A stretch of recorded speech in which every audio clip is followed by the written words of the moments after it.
Welcome. We are learning the concepts of concurrency control in DBMS. Previous videos you understood the basic two-phase locking and its variants. Now we'll see one more lock-based protocol, that is multiple granularity locking, or in short MGL. So the concept is very simple. So instead of, unlike you are seeing basic two-phase locking, what we have done, so every item that we want to access, we lock them using the shared lock or exclusive lock. So you can view the database as one object containing many other objects. Okay, so that each object we call it as a granule. So let's imagine there is a database. Now database may contain many tables, and then page. The page is a, logically you can think of it as a block. Okay, in operating system you have seen page or a block. So block means it contains set of records, okay, of a particular table. Then each row, and also you can add each column or multiple columns. So this is the different granules. This is one granule. Okay, so now you can visualize like each database contains different objects and database itself as a one object. Now the idea here is, can you place locks on each of these objects? Okay, different hierarchy. So there are different types of locks. So database, we call it as the entire database. If I take, so transaction 1 say will lock the database, entire database itself. That means all these objects will also be locked. So no other transaction can use it. Okay, so it goes in that hierarchy. So whoever locks a particular object, and the object and below this, those objects will not be accessible. You can think like that. So you can categorize it as coarse grained, medium grained, and fine grained. See, grain means what? You know already. Grain in physical world, grains means they have some size and some shape, something like that. So coarse grain means very big size, okay? Medium size, and then fine grain means small size. Okay, so if you observe, this database contains many tables. So database itself, if you take, it's a coarse grain, so very big object or very big grain. Table is smaller compared to entire database because database contains many other tables. Then the table can be fit into multiple pages. Okay, a table, say for example 16 KB table can be fit into 4 KB 4 pages. Okay, that is the meaning. So each page is smaller than the table size. So that is, you can call it as medium grained page or blocks. Then fine grained is the row, each row. That means what? I can put a lock on the entire database. I can put a lock on a table. I can put a lock on a page. I can put a lock on the one row also in a table. So one row is very fine. It's a small, only one row in the entire database. So that is fine grain. So this is how the granularity levels are decided. So these are actually examples. Okay, it's not exactly these only. It can be based on the database design. There may be many other objects like table, page, tuple, or you can have columns. Okay. So now to design the protocol, that is granularity level protocol, multiple granularity protocol or MGL, we introduce two more locks. Okay, already you know about shared and exclusive. The shared lock, so read this particular node. So the object, we call it as node. So initially the database node, then this is a table node. In this, then you have your page nodes. Then you have the tuple or row. Okay. So each of this object we call them as node, or can call them as object. Now when I take shared lock, only read that node. No other transaction may write it. So shared works as it is. And then exclusive lock, read write this node. No other transaction may access it. See, in the two-phase locking, you have an item, say shared item A. So if I take shared lock A, transaction 1 and transaction 2. So other transaction may read this A, but cannot write this. That is how shared works. Here also same thing. Exclusive, if the transaction 1 takes exclusive lock on A, then T2 cannot read or write it. Now, three more locks you introduce here. One is intent shared, intent exclusive, and SIX. Okay, shared, intent, and exclusive. So in short, we represent as intent shared as IS, intent exclusive IX, and then S lock plus X is SIX. Okay, we'll come to this, what exactly this means. So intent shared means the transaction intends to place S locks on the descendant nodes. So for example, at this point, say transaction 1 request for IS lock. Okay, that means what? This transaction may be using in its work, okay, in its work, these two. So now only it is asking to my descendants, means at this table level, if it is requesting, then it means that I may be using page and tuple, so I need shared lock on this. So intended share, that means I am intended to use this in future, okay, in that hierarchy. So that is IS. Similarly, if I want to exclusive, right, okay, exclusive lock, in my intention is to take exclusive lock at this point, means what, on this I may use exclusive lock. So I can take IX lock, that is the meaning. SIX means at this table level, first I will take yes, okay, shared lock, and then exclusive lock on the rest of the descendants. Okay, S lock on this node plus intent to X lock descendants. So that is the SIX. So the idea is very simple. So at which node, for example, for this particular node, if your transaction at this node and then it is requesting IS, means the nodes below it, okay, say N1, N2. I am saying that not at this node, but the descendant of this node, I am intend to use the shared locks on this node. Similarly, IX means not on this node.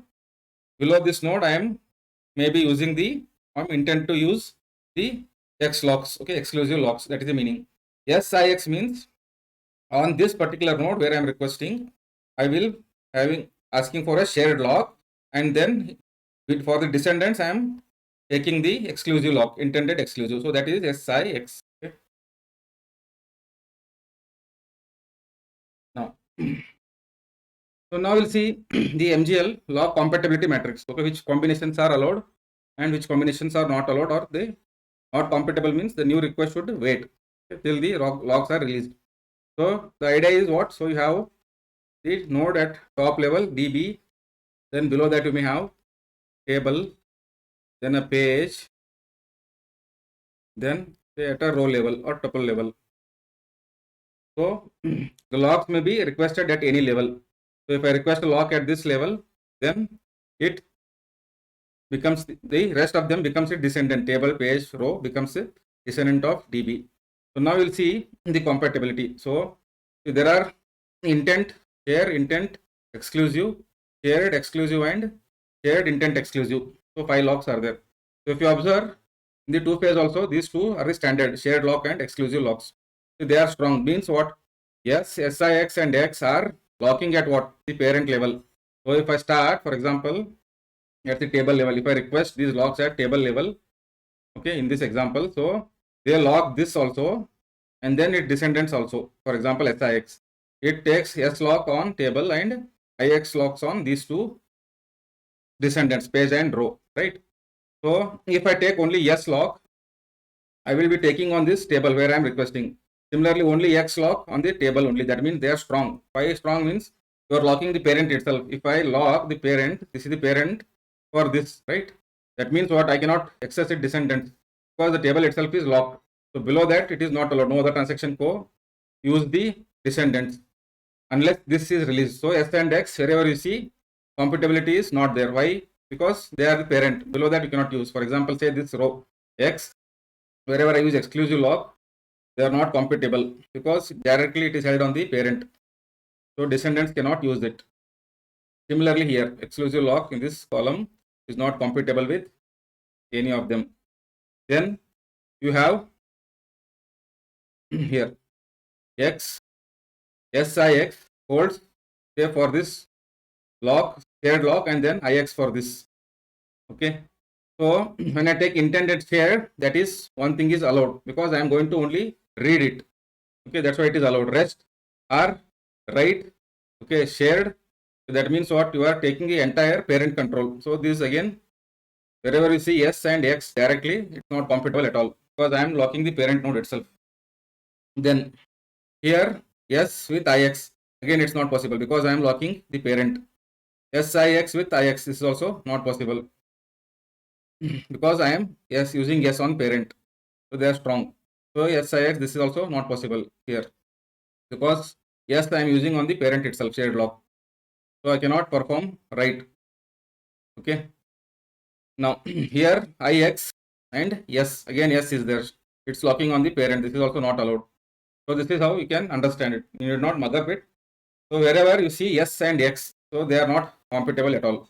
Okay, important. So now what is the protocol used? So the idea is very simple. So just imagine it as a tree starting from root node. Okay, the highest level object or the coarse grained object in your transaction. So locks must be acquired top to bottom, that is from root to leaf direction. Locks must be released from bottom up. So the direction what you go to the leaf, you have to come back in that direction, because the order in which you have taken the locks, you have to return the locks back in that order only. Before placing a next locks on a node, the transaction must hold IS or a stronger on its parent. Okay, that's what I explained in the previous compatibility matrix. Before placing a next lock on a node, the transaction must hold an IX or a stronger on its parent. A node may be unlocked only after all its children are unlocked. Okay, so you go on acquiring in this order and go on releasing in this order. Let us say an example. Say that T1 wants to update a single tuple in table A. T2 wants to read the entire table A. Now, how will I lock them? Now say that T1 wants to read a single tuple in table A. That means tuple 7. This is what it wants to read. T1. This is a transaction 1. This side say transaction 2. Now initially it issues a intended X, means it wants to say write on this.